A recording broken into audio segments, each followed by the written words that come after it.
Hello दोस्तों, स्वागत है आपका अपने YouTube channel Smita the smile पर। और मैं आपकी स्मिता लेकर आ गई हूँ कुछ नए क्वेश्चन और नए एपिसोड के साथ। मैं फिर से आपके सामने हाजिर हूँ। चलिए देखते हैं क्वेश्चंस आपसे कितने बन पा रहे हैं और आप कितने क्वेश्चन लगा रहे हैं, कैसी तैयारी चल रही है आपकी। आप अपनी तैयारी को और भी बेहतरीन बनाने के लिए मेरे चैनल को सब्सक्राइब कर लीजिए और बेल आइकन प्रेस कर लीजिए, ताकि आपको नोटिफिकेशन टाइम टू टाइम मिलता रहे। और अपने फ्रेंड के साथ शेयर कर लीजिए। आपने वीडियो ना देखे हो तो प्लेलिस्ट मैंने बना दी है, तो आप प्लेलिस्ट में जाकर वहाँ से आप सारे सेशन को सीक्वेंस वाइज देख सकते हैं। हे फ्रेंड्स, कुछ नए क्वेश्चंस के साथ मैं आज फिर से हाजिर हो गई हूँ आप लोगों के सामने। और बहुत ही बढ़िया क्वेश्चंस हैं जो कि आप अटेंड करिए और बताइए आपने कितने क्वेश्चन लगाए हैं, कितने नंबर आपके आए हैं। और जो कि ये पोषण एवं स्वास्थ्य सब्जेक्ट है, इससे ज़्यादा क्वेश्चंस बनने की संभावना है। तो इसके एमसीक्यूज़ मैं ज़्यादा लेकर आ रही हूँ आप लोगों के लिए। और शायद ये थोड़ा सा डिफरेंट सब्जेक्ट है तो आप लोगों के लिए टफ़ पड़ जाएगा, क्योंकि ये इसी वैकेंसी में ही स्पेशली आता है, या फिर नर्सिंग वाले जो वैकेंसीज़ आती हैं उनमें ये आता है। तो शायद कम ही लोग हैं जो कंपटीशन एग्ज़ाम में ये सब्जेक्ट पढ़ते हैं। बाकी कुछ चीज़ें तो कॉमन ही रहती हैं, तो शायद वो सबसे ही बन जाती हैं। बाकी कुछ चीज़ें ऐसी हैं जो गर्भावस्था वाली, तो वो शायद इसी में या नर्सिंग एग्ज़ाम में ही काम आती हैं, तो वही लोग पढ़ते हैं। बाकी जो सारी महिलाएं हैं वो ये सब चीज़ें नहीं पढ़ती हैं, तो इनके लिए थोड़ा सा डिफरेंट सब्जेक्ट हो जाता है ये। पर कोई बात नहीं है, ऐसे ही आप थोड़ा सा डिटेल पढ़ेंगे और एमसीक्यू सॉल्व करेंगे तो आपसे सब चीज़ें आसानी से बनने लगेंगी और आपको कोई प्रॉब्लम नहीं जाएगी। तो चलिए बढ़ाते हैं सेशन को और आज के एमसीक्यूज़ का शुभारंभ करते हैं। तो आज का जो फर्स्ट क्वेश्चन है उससे स्टार्ट करते हैं। तो फर्स्ट क्वेश्चन है, राष्ट्रीय लिम्फेटिक फाइलेरियासिस उन्मूलन कार्यक्रम कब प्रारंभ किया गया था। पूछा जा रहा है राष्ट्रीय लिम्फेटिक फाइलेरियासिस उन्मूलन कार्यक्रम कब प्रारंभ किया गया था। 2004 में, 1958 में, 1962 में या फिर 1995 में। तो फ्रेंड्स बताना है आपको कि जो ये कार्यक्रम है वो किस सन में प्रारंभ किया गया था। तो जो राष्ट्रीय लिम्फेटिक फाइलेरिया उन्मूलन कार्यक्रम है वह 2004 में स्टार्ट किया गया था। तो ऑप्शन ए इसका राइट आंसर हो जाएगा। बाकी जो 1955 आप लोगों को शायद याद आ रहा होगा कि इसका तो आंसर 1955 है। तो 1955 में क्या था फ्रेंड्स, ये फाइलेरिया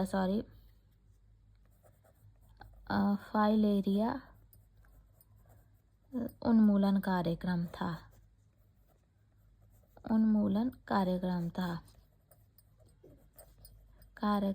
ठीक है, तो इसमें क्या जोड़ दिया गया है, लिम्फेटिक एक्स्ट्रा है। तो ये जो है 2004 में स्टार्ट किया गया था और फाइलेरिया उन्मूलन कार्यक्रम 1955 में स्टार्ट किया गया था। शायद आपको क्लियर अच्छे से हो गया होगा, कोई कन्फ्यूज़न नहीं होगी, नहीं तो इस क्वेश्चन में कन्फ्यूज़न बनी रहती। तो चलिए नेक्स्ट क्वेश्चन पर बढ़ते हैं। पोलियो का वायरस बच्चे के किस तंत्र को सर्वाधिक प्रभावित करता है। जो पोलियो का वायरस होता है वह बच्चे के किस तंत्र को सर्वाधिक प्रभावित करता है। तंत्रिका तंत्र को, पाचन तंत्र को, श्वसन तंत्र को या फिर परिवहन तंत्र को। तो बताना है कि पोलियो का वायरस बच्चे को कहाँ प्रभावित करता है। सॉरी, तो ये जो इसका राइट आंसर है, इसका राइट आंसर ऑप्शन ए हो जाएगा, तंत्रिका तंत्र। तो तंत्रिका तंत्र पर अटैक सबसे ज़्यादा अटैक तंत्रिका तंत्र पर करता है पोलियो का वायरस। जिसका राइट आंसर ऑप्शन ए हो जाएगा, तंत्रिका तंत्र। चलिए नेक्स्ट क्वेश्चन पर बढ़ते हैं। नेक्स्ट क्वेश्चन है, राउंड वॉर्म संक्रमण यानी जो गोल कृमि है उनके जो संक्रमण के निदान के लिए निम्न में से किस परीक्षण का उपयोग किया जाता है। राउंड वॉर्म संक्रमण के लिए कौन सा परीक्षण यूज़ करते हैं। बिडाल टेस्ट, पेम्पसीमियर टेस्ट और ग्रेविडेक्स टेस्ट, स्टूल टेस्ट। पूछा जा रहा है, बताना है राउंड वॉर्म संक्रमण के लिए कौन सा टेस्ट किया जाता है? तो ये है स्टूल टेस्ट। ऑप्शन डी इसका राइट आंसर हो जाएगा। और ये जो टेस्ट है पेम्सिमियर, ये पैपिलोमा वायरस के परीक्षण के लिए किया जाता है। पैपिलोमा, ह्यूमन पैपिलोमा जो होता है, ह्यूमन पैपिलोमा वायरस के संक्रमण में यूज़ किया जाता है। तो आपको पता होगा ये चीज़। और जो राउंड वॉर्म संक्रमण के लिए है वो है स्टूल टेस्ट। चलिए नेक्स्ट क्वेश्चन पर बढ़ते हैं। नेक्स्ट क्वेश्चन है एस्कॉर्बिक एसिड के बारे में गलत कथन को चिन्हित करें। जो एस्कॉर्बिक एसिड है उसके बारे में पूछा जा रहा है कि कौन सा रॉन्ग है। तो यहाँ पे नेगेटिव वर्ड आ गया है, तो नेगेटिव वर्ड को हाईलाइट करना है। लोह तत्व के साथ इसके सेवन से खून की कमी दूर हो जाती है। इसका ये राइट आंसर है। ये तो होता ही है इससे, तो गलत पूछा जा रहा है यहाँ पे। तो गलत के लिए बताना है। यह कान की पेशियों में पाया जाता है। मसूड़ों को सुरक्षा प्रदान करता है। एंटीऑक्सीडेंट गतिविधि दिखाता है। तो ये तीनों ही इसके सही हैं। यह कान की पेशियों में पाया जाता है, ये गलत ऑप्शन है इसका। तो गलत ही ढूंढना था, तो ऑप्शन बी इसका राइट आंसर हो जाएगा। तो जो एस्कॉर्बिक एसिड है उसके बारे में यह कान की पेशियों में पाया जाता है, ये रॉन्ग है। बाकी लोह तत्व के साथ इसके सेवन से खून की कमी दूर हो जाती है, ये भी सही है। मसूड़ों को सुरक्षा प्रदान करता है, ये भी सही है। और एंटीऑक्सीडेंट गतिविधि दिखाता है, ये भी सही है। तो इसका राइट आंसर ऑप्शन बी हो जाएगा। चलिए नेक्स्ट क्वेश्चन पर बढ़ते हैं। नेक्स्ट क्वेश्चन है विश्व अस्थमा दिवस 2024 की थीम क्या थी? जो विश्व अस्थमा दिवस 2024 था उसकी थीम पूछा जा रहा है। आइए अस्थमा को समाप्त करें। ऑप्शन बी अस्थमा शिक्षा सशक्तिकरण। ऑप्शन सी बुजुर्गों की सुरक्षा, अस्थमा का डर। और ऑप्शन डी इनमें से कोई नहीं। तो फटाफट बताना है कि जो विश्व अस्थमा दिवस 2024 था, यानी जो अस्थमा दिवस 2024 की थीम के बारे में पूछ रहे हैं, तो बताना है कि इसकी क्या थीम थी। तो इसका राइट हो जाएगा अस्थमा शिक्षा सशक्तिकरण। जो ऑप्शन बी दिया गया है वो इसका राइट आंसर हो जाएगा, ऑप्शन बी। तो अस्थमा शिक्षा सशक्तिकरण 2024 की थीम थी।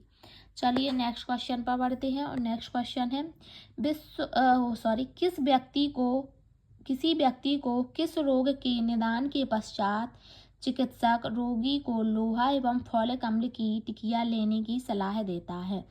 यानी पूछा जा रहा है कि किसी व्यक्ति को ऐसा कोई रोग होगा जिसके निदान के पश्चात, यानी वो रोग दूर होने के पश्चात जो डॉक्टर है वो लोहे एवं फॉलिक अम्ल या फॉलिक एसिड की टिकिया लेने की सलाह देंगे। तो वह रोग बताना है कि वह रोग कौन सा है। अस्थिर सुषिरता, लाल रुधिर कणिका की कमी, गलगंड या फिर प्रोटीन ऊर्जा कुपोषण। तो बताना है कि ऐसा कौन सा रोग है। तो जो लाल रुधिर कणिका की कमी है, वह लाल रुधिर कणिकाओं की कमी दूर होने के बाद जो डॉक्टर हैं वो बोलेंगे व्यक्ति से जिसको ये कमी थी कि लोहा एवं फॉलिक अम्ल की टिकिया लेना शुरू कर दीजिए। तो इसका राइट आंसर ऑप्शन बी हो जाएगा। लाल रक्त कणिकाएं जो है रेड ब्लड सेल्स होती हैं, उनकी कमी दूर होने के बाद लोहे और फॉलिक एसिड की टिकिया लेनी चाहिए। तो इस तरीके के क्वेश्चंस थे आज के सेशन में। और भी क्वेश्चंस हैं जिनको मैं आगे बढ़ाऊंगी, तो आप पहले से फटाफट सेशन को लाइक कर लीजिए।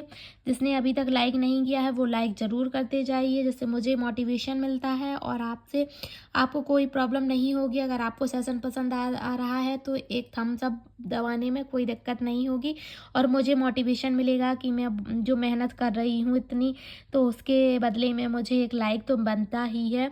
और ये बहुत ही फ्रेंड्स मेहनत के बाद क्वेश्चंस मिलते हैं। मैं इतना परेशान होने के बाद भी आपके लिए क्वेश्चंस लेकर आती हूँ, तो आपका लाइक तो बनता है। आप लाइक करिए और कमेंट करके बताइए सेशन के बारे में, चाहे जो भी आपको पसंद आए ना पसंद आए, आप अपनी पसंद नापसंद दोनों ही बताइए। और आप मुझे सजेस्ट करिए कि मैं किस टाइप से और किस टॉपिक पर आपको जो बन नहीं रहा है उसके MCQs लेकर आएँ, तो मैं उसके MCQs भी आपके लिए ज़रूर लाऊंगी, चाहे कैसे भी पॉसिबल हो। और आप नए हैं तो चैनल को सब्सक्राइब भी कर लीजिए। चलिए सेशन को आगे बढ़ाते हैं। तो नेक्स्ट क्वेश्चन है, इनमें से कौन एक आवश्यक अमीनो अम्ल है। पूछा जा रहा है कि जो 4 ऑप्शन दिए गए हैं उनमें से एक है जो आवश्यक अमीनो एसिड है, वह बताना है। कौन सा है? ऑप्शन ए लाइसिन है, ऑप्शन बी एस्पार्टिक एसिड है, ऑप्शन डी ग्लाइसिन है और ऑप्शन सी है जो लिनोलेनिक अम्ल है।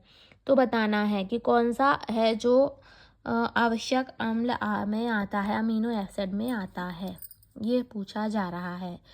तो जो कि लिनोलेनिक अम्ल है ये तो अमीनो अम्ल ही नहीं है, तो ये तो इसमें नहीं आएगा। अब है लाइसिन या एस्पार्टिक एसिड या फिर ग्लाइसिन।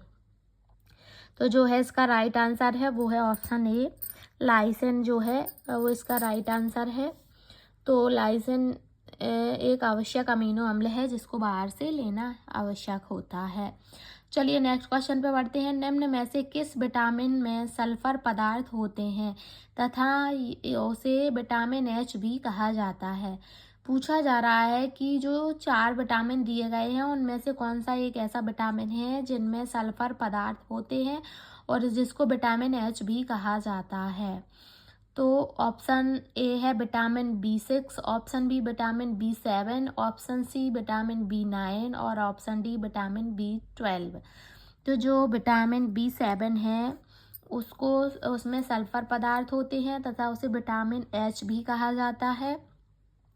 और जो विटामिन B7 है ये बायोटिन है, इसको बायोटिन भी कहा जाता है, जो कि बालों के लिए बहुत ही अच्छा माना जाता है, बालों के लिए बहुत ही अच्छा माना जाता है। अच्छा है। तो जिनको बालों से संबंधित कोई परेशानी है, बालों से रिलेटेड कोई प्रॉब्लम्स है, तो B7 उनको ज़रूर लेना चाहिए। तो इसका राइट आंसर ऑप्शन हो जाएगा बी विटामिन B7। चलिए नेक्स्ट क्वेश्चन पर पढ़ते हैं।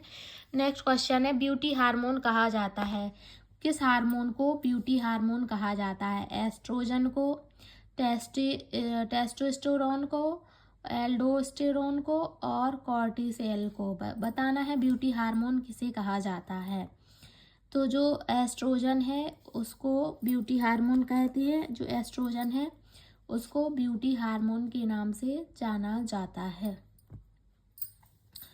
अब आपको कमेंट करके बताना है कि जो ब्यूटी बोन है वो वह किसे कहा जाता है और ब्यूटी बोन किसे कहा जाता है, ये आपको बताना है कमेंट करके। चलिए नेक्स्ट क्वेश्चन पर बढ़ते हैं। नेक्स्ट क्वेश्चन है, ग्लूकोज टॉलरेंस परीक्षण से पहले क्या अनिवार्य है। जो ग्लूकोज टॉलरेंस परीक्षण है, जो ग्लूकोज टॉलरेंस की जांच है उसके पहले क्या अनिवार्य है। परीक्षण से 8 घंटे पहले NBM कराना, परीक्षण से 2 से 3 दिन पहले से भरपूर कार्बोहाइड्रेट आहार देना, दवा देना बंद करना या कुछ भी बदलने की आवश्यकता नहीं है। तो पूछा जा रहा है कि ग्लूकोज टॉलरेंस टेस्ट जो है या फिर जिसे ग्लूकोज चैलेंज टेस्ट कहा जाता है, GCT जिसको कहा जाता है, उसका जो परीक्षण है वो कराने से पहले क्या ज़रूरी है। तो इसका राइट आंसर हो जाएगा ऑप्शन ए परीक्षण से 8 से 10 घंटे पहले NBM कराना। ठीक है, तो इसका राइट आंसर ऑप्शन ए हो जाएगा। और इसमें रात भर कुछ नहीं दिया जाता है और टेस्ट से 2 से 3 घंटे पहले ग्लूकोज दिया जाता है। तो इसका राइट आंसर ऑप्शन ए हो जाएगा। नेक्स्ट क्वेश्चन पर बढ़ते हैं। नेक्स्ट क्वेश्चन है, श्वेत प्लेग को आमतौर पर किस नाम से जाना जाता है। जो श्वेत प्लेग है उसको और किस नाम से जाना जाता है, जो कि ज़्यादातर यूज़ किया जाता है, जो वाइट प्लेग को का यानी कि सिनोनिम्स है और वो ज़्यादातर यूज़ किया जाता है। तो पूछ रहे हैं कि क्या है वो। तपेदिक है या फिर इसे श्वेत प्लेग को डेंगू कहा जाता है या फिर श्वेत प्लेग को मलेरिया कहा जाता है या फिर श्वेत प्लेग को पोलियो कहा जाता है? बताइए फटाफट। तो जो श्वेत प्लेग है, वाइट प्लेग है, उसको तपेदिक कहा जाता है, टर्बरक्लोसिस कहा जाता है इसको। तो ऑप्शन ए राइट आंसर हो जाएगा, तपेदिक। इसको श्वेत प्लेग को ज़्यादातर तपेदिक के रूप में ही यूज़ करते हैं, बॉडी यूज़ करते हैं। चलिए नेक्स्ट क्वेश्चन पर बढ़ते हैं। नेक्स्ट क्वेश्चन है, इनमें से कौन सा एक वायुवाहित रोग नहीं है, यानी जो कि हवा में फैलता नहीं है, वह कौन सा रोग है? तो इसमें नेगेटिव वर्ड पूछा गया है, यानी बाकी सभी वायुजनित रोग ही हैं।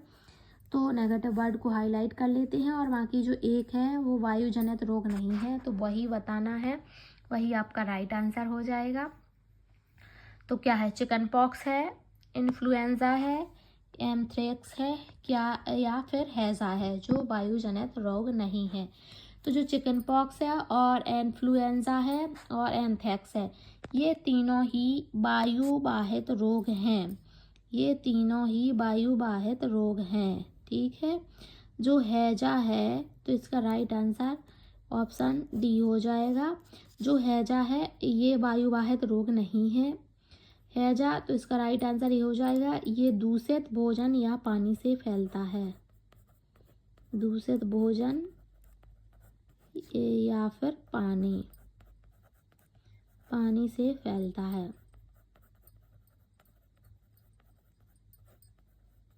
ठीक है। तो ये वायुजनित रोग नहीं है, तो राइट आंसर ऑप्शन डी हो जाएगा, हैजा। आप पूछ रहे हैं, नेक्स्ट क्वेश्चन है, एमनियोटिक द्रव का केसरिया रंग होता है।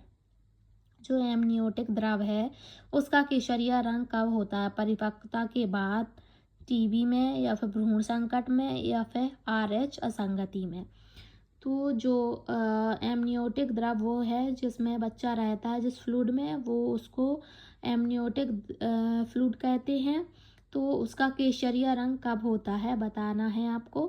तो 4 ऑप्शन दिए गए हैं, उन्हीं में से एक ऑप्शन है जिसमें केसरिया रंग हो जाता है। तो इसका राइट आंसर होगा परिपक्वता के बाद। परिपक्वता के बाद जो एमनियोटिक फ्लूइड है उसका रंग केसरिया हो जाता है। तो इसका राइट आंसर ऑप्शन ए हो जाएगा, परिपक्वता के बाद। बताइए फ्रेंड्स, कैसा लगा आपको आज का सेशन, और ये जो क्वेश्चन था वो सेशन का लास्ट क्वेश्चन था। आई होप आपको सेशन पसंद आया होगा और आपसे क्वेश्चंस बने होंगे, आप सारे क्वेश्चन हैंडल कर लिए होंगे और आपने बहुत अच्छे तरीके से क्लास को ज्वाइन किया होगा। अभी आपने जो और सारी क्लासेस डली हुई हैं, अगर उनको नहीं देखा है तो आप फटाफट चैनल पर विजिट कीजिए, और जो प्लेलिस्ट दी गई है उसमें से सारे एपिसोड को फटाफट देख लीजिए, ताकि आपकी जो तैयारी हो रही है उसको और भी अच्छा बनाया जा सके और आपकी तैयारी में 4 चांद लगाए जा सकें। इसी तरीके के और भी वीडियो लेकर आते रहेंगे और आपसे फिर मिलेंगे कल। तो अभी के लिए टाटा बाय बाय। चलिए नेक्स्ट वीडियो में मिलते हैं। चैनल पर नए हैं तो चैनल को सब्सक्राइब कर लीजिए, बेल आइकन प्रेस कर लीजिए और चैनल को शेयर कीजिए, लिंक शेयर कीजिए अपने फ्रेंड्स के साथ, ताकि उनकी भी हेल्प हो सके। और मुझे भी कमेंट करके बताइए कि आपको सेशन कैसे लगा है। चलिए मिलते हैं नेक्स्ट वीडियो में। आज के लिए इतना ही। Bye bye. Thank you for watching. Friends, PDF के लिए मैंने लास्ट में फ़ोटोज़ ये अटैच कर दी हैं, तो इनकी आप हार्ड कॉपी निकलवा कर बढ़िया तरीके से इनका रिवीजन कर सकते हैं। हार्ड कॉपी बहुत ही अच्छी रहती है।